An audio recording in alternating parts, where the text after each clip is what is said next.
Hello everyone, my name is Rakshit Sharma and welcome to J&K Competitive Channel. I hope everyone is doing okay. तो आज हम क्या पढ़ने वाले हैं? Demand and supply. तो ये काफ़ी ज़्यादा इंपॉर्टेंट टॉपिक है और एट द सेम टाइम ये कंसेप्चुअल पार्ट भी है, तो इसको थोड़ा सा ध्यान से पढ़ना। ये कंसेप्ट एक बार आपके दिमाग में बैठ गया तो फिर ये काफ़ी मज़ेदार टॉपिक है। देखो, डिमांड एंड सप्लाई के बारे में पढ़ते हैं पहले। Demand and supply is a model for understanding the determination of price of quantity of goods sold in the market। देखो, डिमांड एंड सप्लाई क्या करती है, ये आपको बताती है कि कोई भी कमोडिटी है उसका प्राइस क्या होने वाला है। लाइक अगर मेरे पास 1 kg ऑफ शुगर है, फर्स्ट ऑफ ऑल 1 kg क्या हो गया, ये क्वांटिटी होगी किसकी, शुगर की। अब मुझे 1 kg शुगर का कितना प्राइस मिलने वाला है, लेट्स से मुझे मिल रहा है 50 रुपीज़, तो ये उसकी क्या होगी, प्राइस हो गया। तो ये दो चीज़ें बहुत मैटर करती हैं डिमांड एंड सप्लाई में। डिमांड एंड सप्लाई क्या कर देती है, इनको ऑप्टिमम वैल्यू में लेके आ जाती है। कैसे, अभी आपको मैं बताता हूँ। देखो, अगर कोई भी किसी भी चीज़ का ना बहुत ज़्यादा प्राइस है ना, तो कोई खरीदने वाला नहीं है, तो दुकानदार क्या चाहेगा कि उसे बेचे, तो वो क्या करेगा, थोड़ा सा प्राइस डिक्रीज़ करेगा। फिर भी कोई नहीं ले रहा है, फिर वो थोड़ा फिर प्राइस डिक्रीज़ करेगा, फिर भी कोई नहीं ले रहा है, फिर थोड़ा और प्राइस डिक्रीज़ करेगा। तो जैसे ही वो ऑप्टिमम उसकी प्राइस पहुंच जाएगा ऑप्टिमम वैल्यू में, तो लोग बोलेंगे हाँ अब हम खरीद सकते हैं, तो वो उसको खरीदना शुरू कर देंगे। देखो, ऑटोमेटिकली क्या कर दिया, प्राइस को नीचे लेके आ गए। एट द सेम टाइम अगर उसका प्राइस बहुत ज़्यादा कम है, तो बहुत ज़्यादा लोग लेना शुरू कर देंगे। और जब दुकानदार देखेगा इसकी इतनी ज़्यादा डिमांड है, तो वो क्या करेगा, उसका प्राइस इंक्रीज़ करेगा। दुकानदार देखेगा अभी भी काफ़ी ज़्यादा बिक रहा है, वो थोड़ा और प्राइस इंक्रीज़ करेगा। दुकानदार देख रहा है अभी भी बहुत ज़्यादा बिक रहा है, और फिर एक वैल्यू के बाद ना, जितने उसके पास पड़े, सपोज 50, अगर उसके पास यूनिट पर डे की आती है, तो 50 के आसपास बिक जाती है, तो उसको लगेगा हाँ ये ऑप्टिमम प्राइस है, मुझे क्या करना चाहिए, इतना ही प्राइस रखना चाहिए। तो ऑटोमेटिकली क्या हो गया, उसका प्राइस इंक्रीज भी हो गया। तो वो किन दोनों की वजह से हुआ, डिमांड एंड सप्लाई की वजह से। क्यों, क्योंकि सप्लाई को कौन चेंज कर रहा है, दुकानदार चेंज कर रहा है, डिमांड लोगों की तरफ से है।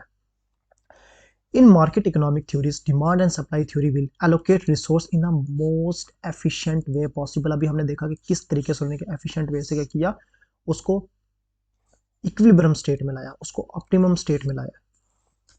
देखो, demand demand is a rate at which consumer want to buy a product. क्योंकि डिमांड किसकी तरफ से होता है, क्योंकि हम कंज्यूमर है, हम खरीदना चाहते हैं, हमारी तरफ से क्या आती है, डिमांड आती है। और डिमांड तीन दो फैक्टर पर डिपेंड करता है, हमारे टेस्ट में। अगर हमें कोई चीज़ पसंद है, हमारे टेस्ट के मुताबिक है, तो हमें तब जाके उसे खरीदेंगे ना। ऐसे थोड़ी है कि हम बेवकूफ़ों की तरह जाके किसी पैसा खर्च करके आ जाएंगे। पहली चीज़ वो डिपेंड करती है हमारे टेस्ट कैसा है, और दूसरी चीज़ डिपेंड करती है कि क्या हमारे पास उतना पैसा है, क्या हमारे पास एबिलिटी है बाय करने की। ऐसे तो मैं रोल्स रॉयल्स को कार को देख के मैं बोलूँ कि बहुत अच्छा है, क्योंकि मेरा टेस्ट है, इतनी अच्छी कार है। बट मेरे पास इतना पैसा थोड़ी है कि 4-5 करोड़ या 10 करोड़ के आसपास में खर्च सकता हूँ एक कार के ऊपर। तो मतलब आपकी एबिलिटी भी होनी चाहिए क्या, उसको खरीदने की। Taste, which is desire for good, determine the willingness of to buy the goods at a specific price। ठीक है। बट जो एबिलिटी होती है वो क्या होती है कि इंडिविजुअल के पास क्या उतनी सफिशिएंट अमाउंट में वेल्थ है कि वो खरीद सकता है। Demand in an economy is willingness and ability of a consumer to purchase a given amount of good or service at a given time। ठीक है। इफ यू डिमांड समथिंग, अगर आप किसी चीज़ की डिमांड कर रहे हो, तो इसका मतलब क्या है कि आप उसको चाहते हो, आप उसको अफोर्ड भी कर सकते हो, और आपने एक डेफिनेट प्लान बनाया कि हाँ भाई, मैं आज से पैसे इकट्ठे करना शुरू कर रहा हूँ, ईएमआई में ले रहा हूँ, कुछ भी कर रहा हूँ, आपने एक प्लान पूरा बना के रखा है कि मैं क्या करूँगा, इस चीज़ को खरीदूंगा। उससे क्या कहते हैं हम, डिमांड। अब लॉ ऑफ डिमांड के बारे में पढ़ते हैं। ये लॉ क्यों हुआ, इसको पीछे लॉ वर्ड क्यों लाया, क्योंकि ये चीज़ें ना मोस्ट ऑफ द वर्ल्ड में देखी जाती हैं, हर हर जगह ये सेम चीज़ देखी जाती है, तो तभी हमने इसको बना दिया, लॉ ऑफ डिमांड बना दिया। The quantity consumer are willing to buy clearly depend on the number of different factor called variables. क्योंकि एक चीज़ पर डिपेंड नहीं करता है कि आप क्या करना चाहते हो, कोई चीज़ खरीदना चाहते हो। ठीक है, बहुत चीज़ों में डिपेंड करता है। लाइक अगर हम मान लो कि किसी भी चीज़ का प्राइस कितना है, ठीक है, आप जॉब करते हो या नहीं करते हो, क्या आपको घर में उसकी ज़रूरत है, आपकी वो नीड है। ठीक है। और बहुत सारे फैक्टर होते हैं जो क्या करते हैं, डिपेंड करते हैं कि आप वो चीज़ खरीदना चाहते हो या नहीं खरीदना चाहते हो, उसे हम क्या कहते हैं, वेरिएबल्स। लेकिन सबसे ज़्यादा जो इंपॉर्टेंट वेरिएबल है, जिसके आगे इतनी ज़्यादा चीज़ें मैटर ही नहीं करती हैं, वो क्या है, मनी। आपके पास पैसा है या नहीं है। ठीक है। The most important of those variable is the items on price. उस चीज़ का प्राइस कितना है, क्योंकि अगर वो चीज़ का प्राइस बहुत ज़्यादा है, डज नॉट मैटर वो आपको पसंद है या नहीं है, आप नहीं खरीद पाओगे। लेकिन अगर उसका प्राइस कम है तो आप कम से कम एक डेफिनेटिव प्लान बना सकते हो। अगर आपको लगता है कि मेरे पास इतनी मनी इस टाइम नहीं है, मैं अफोर्ड कर सकता हूँ बाद में, तो आप वो ज़रूर खरीदने की कोशिश करोगे। तो सबसे इंपॉर्टेंट फैक्टर क्या हो गया कि कोई भी चीज़ आप खरीद रहे हो उसका प्राइस कितना है। As the price of the good rises, buyer will choose to buy less of it, and as the price falls they buy more. Simple सी बात है। आपके पास मान लेते हैं 2 मिनट के लिए, आपके पास सिर्फ कितने रुपीज़ हैं, 100 रुपीज़, और आप ना कुछ नहीं खाते हो, सिर्फ आप क्या खाते हो, मैगी खाते हो। और एक मैगी का पैकेट कितने का है, 10 रुपये का। अब मुझे बताओ कि आपने मैगी के अलावा कुछ खाते नहीं हो, आपके पास 100 रुपीज़ हैं, और आप सारा का सारा पैसा मैगी में लगाते हो, तो आपके पास कितनी मैगी आएंगी, 10 मैगी के पैकेट आएंगे। ठीक है, 5 मिनट के मान लेते हैं कि कल मैगी का प्राइस क्या हो जाता है, 20 रुपीज़। अब आप कितना खरीदोगे, 5। क्या हो गया कि 10 मैगी के पैकेट से आप 5 में आ गए। क्यों, कुछ चीज़ डिपेंड, कुछ बाकी चेंज नहीं हुआ, सिर्फ एक चीज़ चेंज हुई, क्या, उसका प्राइस। तो इसलिए क्या हो गया, सबसे इंपॉर्टेंट चीज़ क्या होती है कि उसका प्राइस कितना, कोई भी चीज़ आप ले रहे हो, जैसे ही उसका प्राइस इंक्रीज होगा तो आप ऑटोमेटिकली क्या कर दोगे, उसकी क्वांटिटी कम कर दोगे खरीदने की। But on the other hand मान लेते हैं कि मैं नॉर्मली खाता हूँ मैगी, अभी मेरे पास 100 रुपीज़ ही है, अभी प्राइस कितना चल रहा है उसका 20, लेकिन कल फिर जाके उसका प्राइस कितना हो गया, 10 रुपीज़। तो अब मैं अचानक कितनी मैगी लेना शुरू कर दूंगा, 10 रुपीज़। जैसे ही उसका प्राइस बढ़ता है मैं वो कम क्वांटिटी में लेना शुरू कर देता हूँ, और जब उसका प्राइस हो जाता है, कम हो जाता है, मैं उसको ज़्यादा क्वांटिटी में लेना शुरू कर देता हूँ। This is such a ubiquitous observation that it has came to be known as law of demand. Ubiquitous क्या हो गया कि हर जगह देखी जाती है ये ऑब्जर्वेशन, तभी से हम क्या कहते हैं, लॉ। लॉ क्या होता है, जिसका डेफिनेटिव हर जगह जो क्या करता है, बिल्कुल माना जाता है कि हाँ ये फॉलो कर रहे हैं हर चीज़, उसे हम कहते हैं लॉ। देखो अब हम किसके बारे में पढ़ते हैं, डिमांड कर्व के बारे में। ठीक है, demand schedules. The term demand refers to the entire relationship between the price of the good and quantity demanded of the good. The demand curve shows the relationship between, किसके बीच का, quantity, goods की quantity कितनी है, 5 Maggi के packet, ठीक है, of a good, and it's price कितने रुपीज़ का एक था, 10 रुपीज़ का। इन जो लॉ ऑफ डिमांड है वो दो चीज़ें देखता है कि एक उसकी क्वांटिटी कितनी है, कोई भी आप जो लेने वाले हो प्रोडक्ट, और दूसरा उसका प्राइस कितना है। ये दो चीज़ें ही उनके बीचों के रिलेशन को हम क्या कहते हैं, demand curve. First of all अगर आपसे पूछ लें कि डिमांड कर्व में कौन सी दो चीज़ों के बीच का रिलेशन देखा जाता है, प्रोडक्ट की क्वांटिटी का और उसके प्राइस का। ठीक है, whether all the other influence of the consumer plan purchase remain the same. Demand curve में हम बाकी और कोई चीज़ लेके नहीं चलते, हम ज़्यादातर क्या करते हैं, सिर्फ दो चीज़ों को हम वेरिएबल्स को लेके चलते हैं कि एक उसकी क्वांटिटी कितनी है और एक उसका प्राइस कितना है, बाकी हम और कुछ नहीं ले रहे। The demand curve is also known as willingness and ability to pay कर। ऑब्वियसली बात है, मैंने आपको कहा था कि अगर आपका टेस्ट है तो आप तभी आपकी विलिंगनेस भी होगी, और आपकी एबिलिटी होनी चाहिए उसको खरीदने को। तभी अगर आपको आ गया कि विलिंगनेस एंड एबिलिटी टू पे कर्व किस चीज़ का ग्राफ होता है, तो आपने बोलना है डिमांड कर्व का। अब मैं आपको दिखाता हूँ किसके बारे में,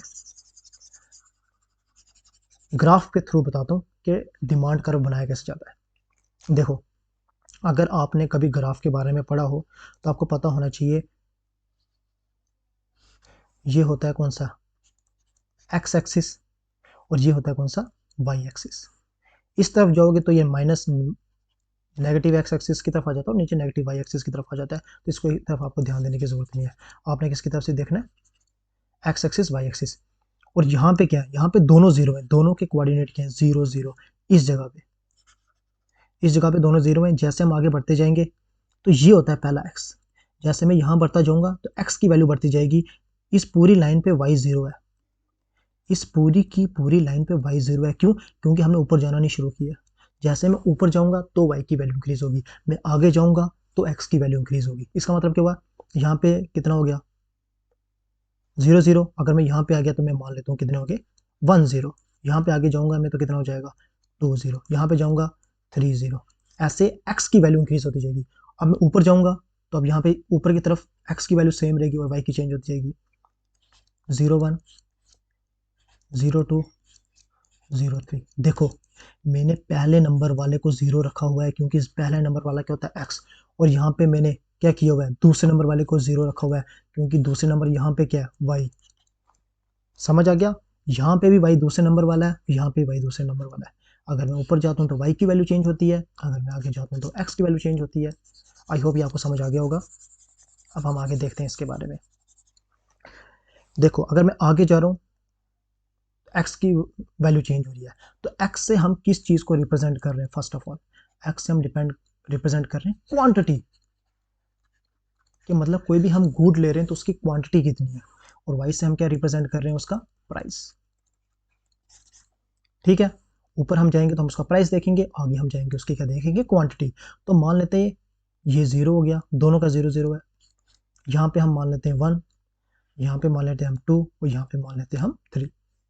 वैसे ही प्राइस को हम यहाँ पे मान लेते हैं 10, यहाँ पे मान लेते हैं हम 20, और यहाँ पे मान लेते हैं हम 30। आसानी के लिए आपके ना यहाँ पे हम 15 कर लेते हैं, क्योंकि आपकी कैलकुलेशन के लिए हो जाएगा, बहुत ज़्यादा सिंपल हो जाएगा। अब देखो क्या हुआ, इसका सिंपल सा मतलब क्या है?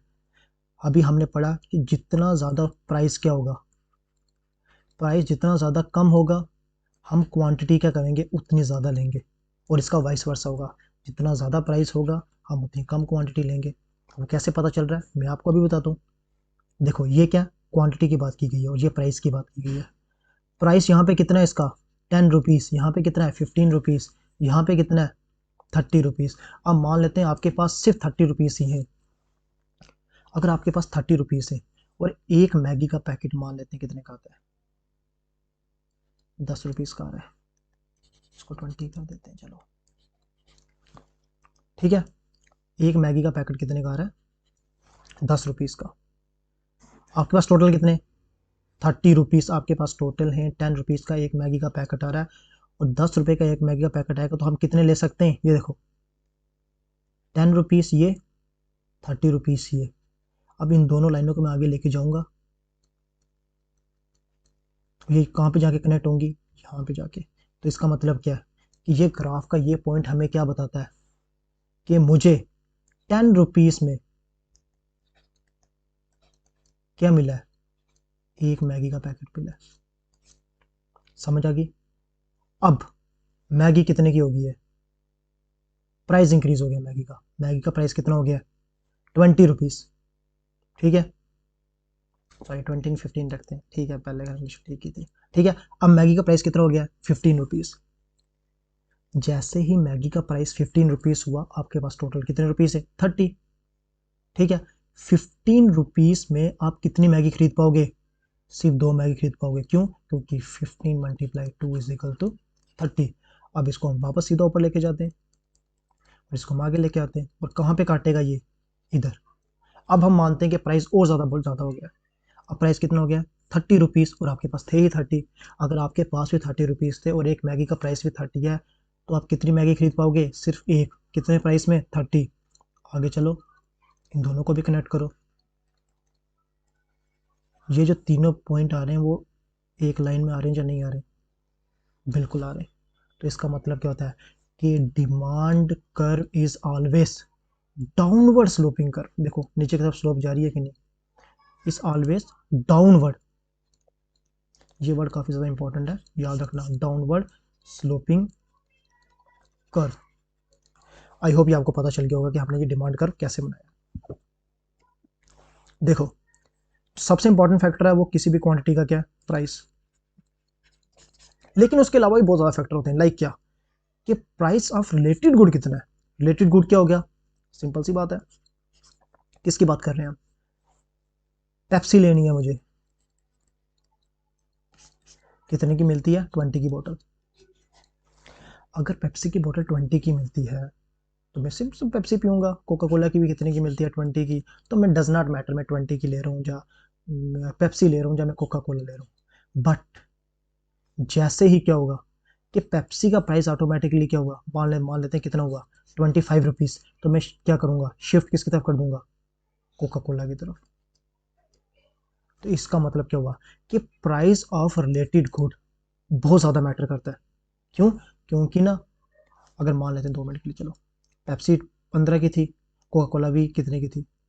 पेप्सी 20 की थी, कोका कोला 20 की थी। अचानक कोका कोला का प्राइस कितना हो गया, 15 रुपीज़। तो मैंने शिफ्ट करके किस में चला गया, कोका कोला में। क्यों? क्योंकि मेरे को 5 रुपीज़ का क्या हो रहा है, फ़ायदा हो रहा है। और जब मुझे 5 रुपीज़ का फ़ायदा हो रहा है तो मैं क्या करूँगा, उतनी ज़्यादा क्वांटिटी में वो उसको ज़्यादा खरीद पाऊँगा। क्यों? क्योंकि अगर मेरे पास 20 रुपीज़ में मेरे पास 100 रुपीज़ थे, 20 रुपीज़ में मेरे पास 5 आ रही थी क्या पेप्सी, तो कोका कोला में अगर शिफ्ट करूँगा तो एक तो ज़्यादा आएगी, मिनिमम 6 आएंगी, मे बी 7 भी आ जाए कोका कोला। तो इसका मतलब क्या हुआ कि जो price of related item, same item है, उनके प्राइस से भी क्या होता है, आपकी डिमांड में फ़र्क पड़ता है। आप एक चीज़ से दूसरी चीज़ में शिफ्ट करते हो। दूसरा क्या है, एक्सपेक्टेड फ्यूचर प्राइस। ये चीज़ आपने काफ़ी ज़्यादा नोटिस की होगी। अगर आप कभी सुनते हो, आप घर बनाने वाले हो, अभी कब बनाना है आपने, 6 महीने बाद, 6 मंथ बाद। बट क्या हुआ कि आज आपने उड़ती उड़ती खबर सुनी क्या कि सरिया का जो प्राइस है ना, वो बढ़ने वाला है 1 महीने बाद। अभी बढ़ा नहीं है, बढ़ने वाला है। तो आप क्या करते हो, 6 महीने पहले खरीद के मकान का क्या कर दोगे, सरिया रख दोगे। और सिर्फ अकेले आप खरीदने वाले तो नहीं हो, ठीक है, सबके सब खरीदने वाले हैं। तो क्या होगा, जैसे ही आप खरीदना शुरू करते हो तो उसका प्राइस भी ऑटोमेटिकली इंक्रीज हो जाता है। सरिया का भी इंक्रीज हो गया और आपने ऑटोमेटिकली फालतू में आर्टिफिशियल क्या कर दिया, आपने उसकी डिमांड बढ़ा दी। जितनी ज़्यादा उसकी डिमांड बढ़ेगी, ऑटोमेटिकली उसका प्राइस इंक्रीज हो जाएगा। फिर क्या होता है, फिर होता है इनकम। इनकम में क्या होता है, अगर आपकी इनकम जैसे ही बढ़ती है, अभी हमने पीछे पढ़ा था कि लग्जरी आइटम्स आप ज़्यादा कंज्यूम करना शुरू करते हो, आप उतना ज़्यादा कंज्यूम करना शुरू कर देते हो, उससे हम क्या कहते हैं, income effect. Expected future income credit. अगर आपको लगता है कि आपकी इनकम फ्यूचर में बढ़ने वाली है, अभी बढ़ी नहीं है, फ्यूचर बढ़ने वाली है, आप अभी से ज़्यादा खर्चा करना शुरू कर देते हो। और अगर आपको लगता है कि आपको आगे जाके जो हमने मॉनेटरी पॉलिसी है, मॉनेटरी पॉलिसी कौन सी चलेगी आगे, इजी मॉनेटरी पॉलिसी चलेगी। इजी मॉनेटरी पॉलिसी जब चलेगी तो आपको लोन इजीली अवेलेबल हो जाएगा। अभी मॉनेटरी पॉलिसी इजी हुई नहीं है, वो हो सकती है आगे जाके। तो इजी मॉनेटरी पॉलिसी हो सकती है, एक्सपेक्टेड आपने किया कि आगे जाके वो इजी होगी, तो आपने आज से ही क्या करना शुरू कर दिया, ज़्यादा खर्चना शुरू कर दिया। आपने बोला कि हाँ, हम लोन आगे ले लेंगे, अभी चाहे बड़ा नहीं है पर हम लोन ले लेंगे, तो हम आज से ही खर्चना शुरू कर देते हैं। मेरे को आज ही घर बना लेता हूँ तो आगे जाके मैं लोन ले लूँगा। पॉपुलेशन, जितनी ज़्यादा पॉपुलेशन बढ़ेगी, ऑब्वियस सी बात है उनकी नीड्स बढ़ेंगी, उनकी नीड्स को पूरा करने के लिए डिमांड उतनी ज़्यादा बढ़ेगी। प्रेफरेंस, लोगों के प्रेफरेंस चेंज होते रहते हैं, क्योंकि 1990s के बाद या 1980s के बाद ना, लोग प्रोटीन रिच डाइट खाना शुरू कर गए। उससे पहले इंडिया में चिकन वगैरह नॉन वेज की इतनी सारी डिमांड नहीं होती थी, लेकिन इसके बाद जब लोगों ने प्रोटीन रिच डाइट खाना शुरू की तो लोगों का प्रेफरेंस चेंज हो गया। तो क्या हो गया कि नॉन वेज फूड की क्या होगी, डिमांड इंक्रीज होगी। डिमांड इन फैक्टर से बढ़ती भी है और कम भी होती है। तो ये क्या थे, डिफरेंट टाइप ऑफ डिमांड्स के किन किन फैक्टर पे डिमांड क्या करती है आपकी, डिपेंड करती है। अब देखो एक और चीज़ क्या होगी, मैंने आपको अभी बताया था क्या, ग्राफ बना के, ग्राफ बना के मैंने आपको क्या बताया, कोई भी चीज़ का प्राइस और उसकी क्वांटिटी क्या होते हैं, इंटर रिलेटेड होते हैं। जैसे क्या हुआ, 10 रुपीज़, सॉरी, हाँ 10 रुपये का आपके पास एक मैगी का पैकेट आया, 15 रुपीज़ में आपके पास 2 मैगी के पैकेट थे, और 30 रुपीज़ में आपने क्या किया, सिर्फ एक मैगी का पैकेट खरीद सकते हो, ठीक है ये, क्योंकि आपके पास मान लेते 30 रुपीज़ ही थे। तो क्या हुआ, 30 रुपीज़ जब आपके पास थे तो आप सिर्फ एक पैकेट खरीद सकते हो। लेकिन अगर आप 15 रुपीज़ का पैकेट हो गया तो आप कितने खरीद सकते हो, दो। अभी हमने पीछे पढ़ के आए, अगर आपके 10 रुपये का मैगी का पैकेट कर दिया जाए तो आप कितने पैकेट खरीद सकते हो, 3। लाइन बनी या बनी, डाउनवर्ड स्लोपिंग कर बनी या नहीं बनी, बन गई। अब बोलते हैं क्या, कि सिर्फ हम पहले क्या लेके चल रहे थे, सिर्फ क्वालिटी, क्वांटिटी ऑफ गुड और प्राइस ऑफ गुड। अब हम ये जो हमने वो फैक्टर देखे नहीं है, इन फैक्टर्स के बारे में पढ़ेंगे एक एक करके। अगर ये फैक्टर भी चेंज होते हैं तो उसका क्या इफेक्ट पड़ता है, अभी देखते हैं। कोई फर्क नहीं पड़ता, नहीं सॉरी, फर्क पड़ता है ठीक है, क्या फर्क पड़ता है, इन्होंने क्या बोला है कि जब टेस्ट शिफ्ट होता है फॉर ग्रेटर पॉपुलेशन, जब लोगों की प्रेफरेंस चेंज होती है। मैंने कहा ना आपको कि जैसे ही लोगों का प्रेफरेंस चेंज होता है किसी चीज़ को लेके, तो उनका क्या हो जाता है, डिमांड बढ़ जाती है, ठीक है। इसको हम साइड में रखते हैं 2 मिनट के लिए, हम देखते हैं क्या, इनकम राइजेस। आपके पास पहले 30 रुपीज़ ही थे, अब आपके पास कितने रुपीज़ हो गए, इनकम राइज हुई है आपकी, 40 रुपीज़ हो गए, मान लेते हैं 2 मिनट के लिए, जब मान लेते हैं 60 रुपीज़ हो गए, चलो डबल होगी आपकी इनकम।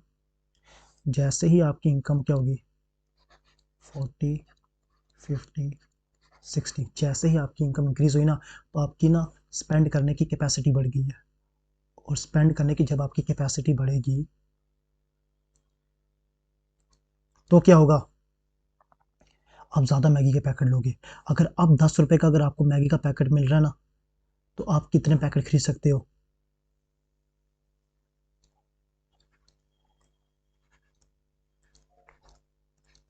अगर आप 10 का मिल रहा है तो आप 6 पैकेट खरीद सकते हो।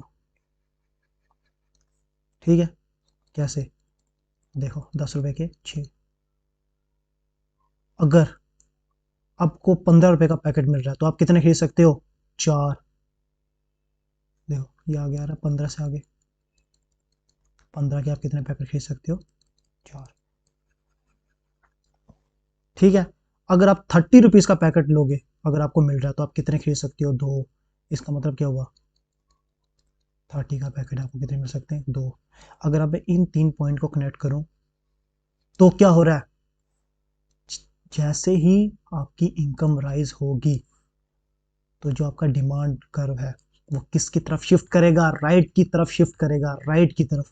देख रहे हो, ये सब केसेस जितने भी है ना, इस केसेस में डिमांड कर्व का क्या करने वाला है, राइट की तरफ शिफ्ट करने वाला है। जब आपकी इनकम इंक्रीज होती है तो राइट की तरफ शिफ्ट करता है।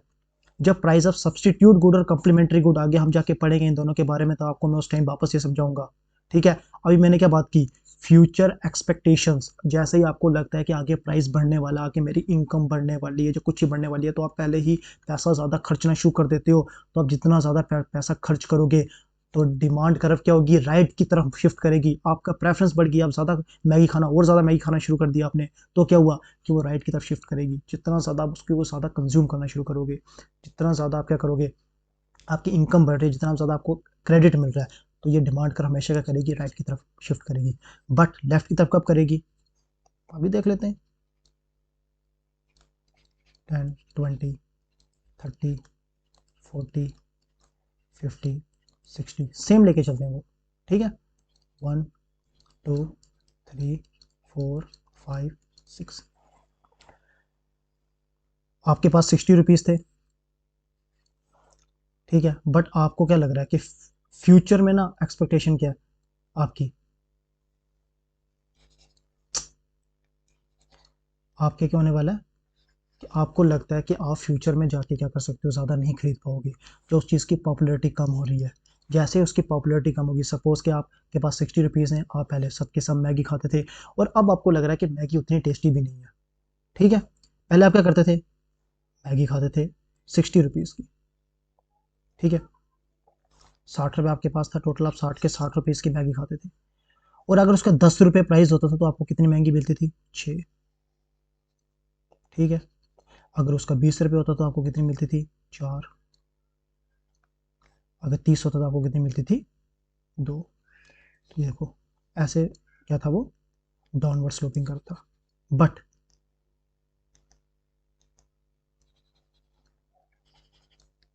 अब आपने बोला कि नहीं भाई, मुझे इतनी मैगी खानी नहीं है, मैगी से मैं तंग आ गया हूँ। अब मैं सिर्फ, मेरे पास जो 60 रुपीज़ है, मैं उसको मैं सिर्फ 30 रुपीज़ क्या करूँगा, सिर्फ 30 रुपीज़ की मैगी खाऊंगा। अब आपके पास सिर्फ 30 रुपीज़ डिस्पोजल में है। ठीक है, 30 रुपीज़ अगर आपके पास डिस्पोजल में है, तो अगर मैगी का प्राइस कितना है, 10 रुपीज़, तो आपको कितनी मैगी मिलने वाली है, 3 मैगी। अगर 15 रुपीज़ की मैगी है तो आपको कितनी मैगी मिलने वाली है, 2 मैगी। और अगर उसका कितना प्राइस है, 30 रुपीज़, तो आपको कितनी मैगी मिलने वाली है, 3। देखो, जब आपका प्रेफरेंस कम होती है, जब आपको फ्यूचर में लगता है कि किसी चीज़ का प्राइस क्या होने वाला है, कम होने वाला है, तो आप क्या करते हो, डिस्करेज करते हो। आप बोलते हो कि एक काम करते हैं, रुक जाते हैं थोड़ी देर बाद में ले लेंगे। जैसे ही क्या होगा, उसका प्राइस कम होगा, जब आपको लगता है कि आपको आगे जाके क्रेडिट और सस्ता मिलना शुरू हो जाएगा, उस केस में आप क्या करते हो, आप वेट करते हो। जब आप वेट करोगे, आप खरीदोगे नहीं, तो डिमांड कम हो जाएगी। और जब डिमांड कम होगी तो जो डिमांड स्लोपिंग कर्व है वो किसकी तरफ शिफ्ट होगी, लेफ्ट साइड। तो इस केस में वो किस तरफ शिफ्ट हो रही है, लेफ्ट की साइड। ठीक है, जो ये सब्सटीट्यूट गुड है और जो कम्प्लीमेंट्री गुड है, इसको मैं आपको नेक्स्ट सेशन में इसके बारे में बताऊंगा। ये काफ़ी सारा इंटरेस्टिंग टॉपिक है। तो आई होप ये आपको समझ आ गया होगा। तो आपको मिलते हैं आपके नेक्स्ट सेशन में, कम्प्लीमेंट्री गुड्स, सप्लीमेंट्री गुड्स, और एट द सेम टाइम हम सप्लाई साइड से भी पढ़ेंगे। तो आई होप ये सेशन आपके लिए प्रॉफिटेबल रहा होगा। Thank you.